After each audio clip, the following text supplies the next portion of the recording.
¿Qué opina el presidente del gobierno de la solidaridad catalana recientemente creada en Barcelona?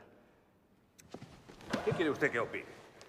No puedo tomar en serio una coalición bajo la dirección del señor Cambó, en la que dicen que van a ir juntos los republicanos con la comunión tradicionalista y la Lliga con los federales y con la Unión Catalanista. Señoría, esto no es una coalición. Esto es un montón. Señor Maura, parece ser que también hay algún conservador catalán. No se preocupe. A este montón, nosotros, los conservadores españoles, les barreremos en las próximas elecciones.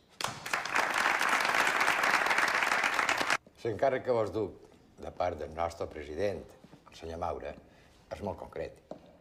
Oferir-vos anar a la candidatura del Partit Conservador per Lleida a les properes eleccions legislatives. Però jo sóc militar. Sí, però també sou el president de la comunitat d'Argan de l'Ebre.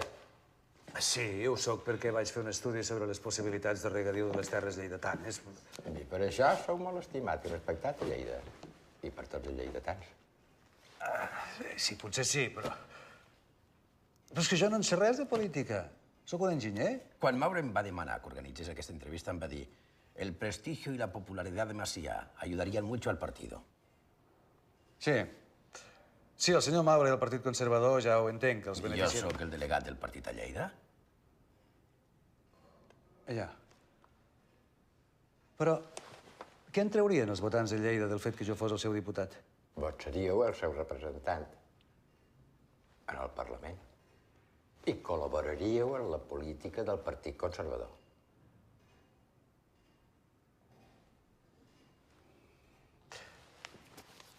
Jo respecto molt el senyor Maura, i a vos també, sogra, per descomptat. Però la veritat és que no estic massa d'acord amb la major part de les propostes polítiques del Partit Conservador. A mi m'agraden més les dels liberals o les dels federalistes. M'estranya aquesta opinió. En un militar. Jo sóc militar i estic disposat a anar a morir a la guerra del Marroc, tot i que penso que acabarà com la de Cuba. Però jo no sé si vull demanar als pagesos de les Borges Blanques uns vots que després allà a Madrid no sé pas com els faran servir.